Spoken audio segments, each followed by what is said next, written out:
میری ایک بڑی ہمبل اوپینین ہے، وہ میں کسی میرے بھائی کو ناگوار گزرے تو میں اس کے اوپر معذرت خواہ ہوں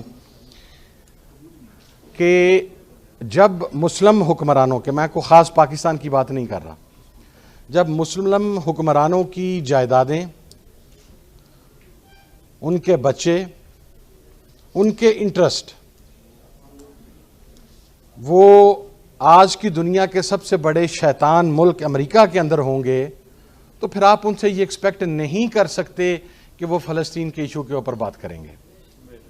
یہ بڑی ایک ریٹن ریالٹی ہے، اور بلکہ میں کہتا ہوں یہ اتنی تلخ ہے کہ آپ یہ دیکھیے کہ ہمارے ہاں چلیں اسلام کو تو شاید ہمارے بہت سارے لوگ ایک ظاہری طور پہ رکھ کے بیٹھے ہوئے ہیں، ہمارے بہت سارے اسلامی ممالک جو ہیں سو کالڈ اسلامی ممالک، لیکن ایک کانسیپٹ بہرحال ایک ریاست کا کانسیپٹ بھی ہوتا ہے اور ایک نیشنلزم کا کانسیپٹ بھی ہوتا ہے۔ آپ دیکھیے میرا سوال جو میں اکثر کرتا بھی ہوں وہ یہ ہے کہ کتنے امریکنز جو ایکس پریزیڈنٹس ہیں، ان کے کانگریس مین ہیں، ان کی جائیدادیں برٹن میں ہیں یا یورپ میں ہیں؟ کسی کی نہیں ہے۔ ہر امریکن جو سٹیک ہولڈر ہے، جو اس مین عہدے کے اوپر آتا ہے، وہ مرنے تک امریکہ کے اندر ہی رہتا ہے۔ جو ایک برٹشر ہے اس کی جائیدادیں، اس کے تمام سٹیکس جو ہیں وہ برٹن کے اندر ہی رہتے ہیں۔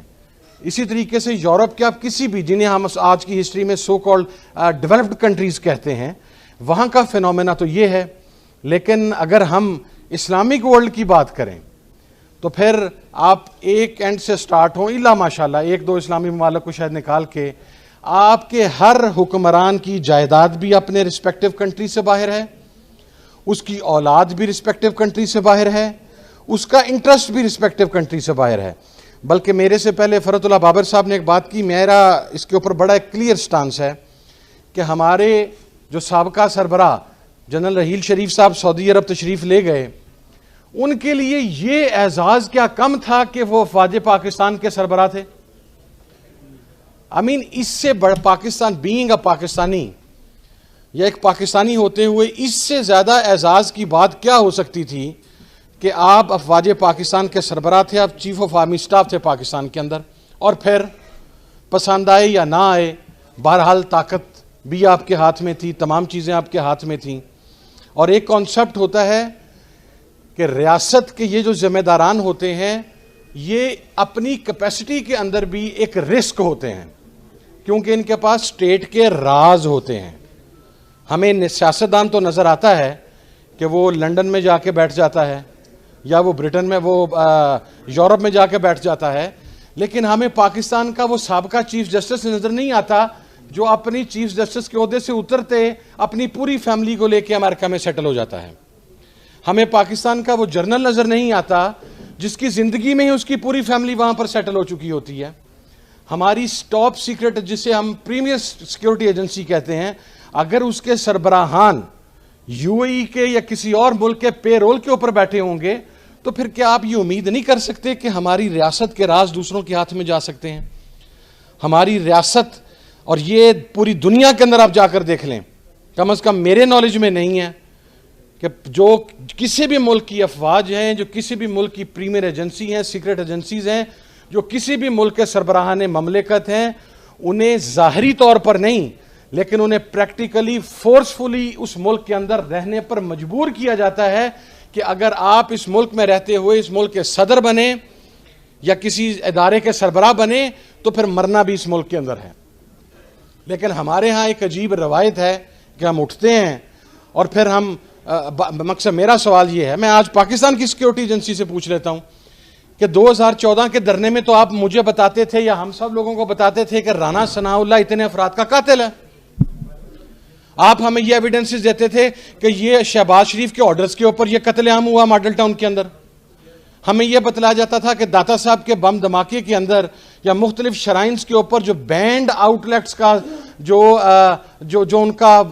ان ایگزیکٹ سینس یا ان لٹرل سینس جو ان کا پروموٹر ہے وہ رانا ثناء اللہ ہے۔ تو آج کیا صورتحال بنی کہ جن لوگوں کو آپ ہمیں یہ بھی بتاتے تھے کہ بلوچستان کے کون سے لوگ کوئٹہ میں ہونے والے بم دھماکے کے اندر افغانستان کی انٹیلیجنس ایجنسی کے ساتھ ملے ہوئے ہیں، آپ ہمیں ڈاکومنٹس دیتے تھے, آپ ہمارے سامنے ڈاکومنٹری ایویڈنسز رکھتے تھے کہ یہ میاں نواز شریف صاحب کا وہ فارم ہے, میرے پاس ابھی بھی موجود ہے ریئل شیپ میں. اور کمال دیکھیے کہ میرے والد جب مسلم لیگ کے ساتھ تھے اور ہم مشرف صاحب کے خلاف تھے, تو جب وہ سعودی عرب میں میاں صاحب کو ملنے کے لیے گئے تو حرم شریف میں بیٹھے ہوئے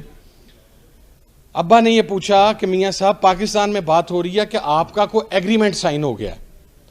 تو وہ کہنے لگے کہ صاحب میں گواہ ہوں اس چیز کا, اور میں قرآن کے اوپر اس چیز کی قسم دے سکتا ہوں. کہ وہ کہنے لگے صاحب جھوٹ بولا جا رہا ہے, میں حرم شریف کے اندر بیٹھا ہوں, یہ میرے سامنے خانہ کعبہ ہے, میرا کوئی ایگریمنٹ سائن نہیں ہوا.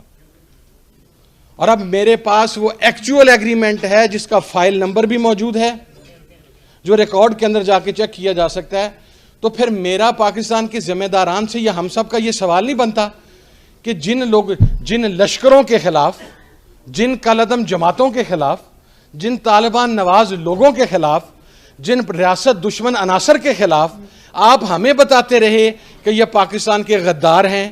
یہ پاکستان آ گیا تو یہ جناب مودی کا جو ایجنڈا ہے وہ پاکستان کے اندر لے کے آئیں گے, تو آج جب وہ یہاں پر آ گئے ہیں تو آپ انہیں سیلوٹ پھر کس منہ سے کر رہے ہیں؟ پھر اس کا مقصد یہ ہے کہ پاکستان کے اندر غیر ملکی طاقتوں کا ایجنٹ بن کر یا سامراج کا ایجنٹ بن کر آپ اپنی عزت بھی کروا سکتے ہیں, آپ ایوان اقتدار میں بھی پہنچ سکتے ہیں, اور اگر آپ پاکستان کی بات کریں گے, اگر آپ یہاں پر قتل, اور سب سے پہلے تو اسلام کے اندر کنٹیمپٹ آف کورٹ کا کوئی کانسیپٹ موجود نہیں ہے. ہمارے ہاں پرابلم یہ ہے کہ ہم ان فیصلوں کو بھی ڈیفینڈ کرنا شروع کر دیتے ہیں. کنٹیمپٹ آف کورٹ کا کیا مطلب ہوا؟ جناب والا ماڈل ٹاؤن کی وہ بچی بسمہ آپ کی عدالتوں کے باہر رات ساری رات بیٹھی رہتی ہے, تو رات 12 بجے اس کی عدالت تو نہیں کھلتی. یہاں پر بچوں کو چائلڈ ملیسٹیشن ہوتی ہے, یہاں پر ریپ ہوتا ہے, یہاں پر قتل عام ہوتا ہے, یہاں پر لوگوں کی عزتوں کے ساتھ کھیلا جاتا ہے. لیکن ہماری عدالتوں میں تو وہ کیس 20 25 سال. یہاں پر تو ایک قاتل MNA وہ دبئی سے پاکستان آتا ہے, وہ ووٹ ڈال کے جاتا ہے. یہاں پر تو وہ آدمی جو کہتا تھا کہ میں پاکستان فوج کے جرنیلوں کو پاکستان کے بارڈر پر لگی ہوئی باڑ کے ساتھ لپیٹ کر تو میں انہیں کھینچوں گا,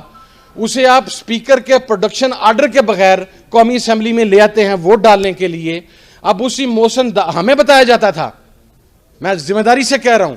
ہمیں بتایا جاتا تھا کہ یہ موشن داوڑ اور وزیر جو علی وزیر ہے یہ پاکستان کے مخالف ہیں, یہ پاکستان کے دشمن ہیں. تو جب آج انہیں وزارتیں دی جا رہی ہیں تو پاکستان کی سیکیورٹی اداروں کا کام پاکستان کی سوورینٹی کو پروٹیکٹ کرنا ہے.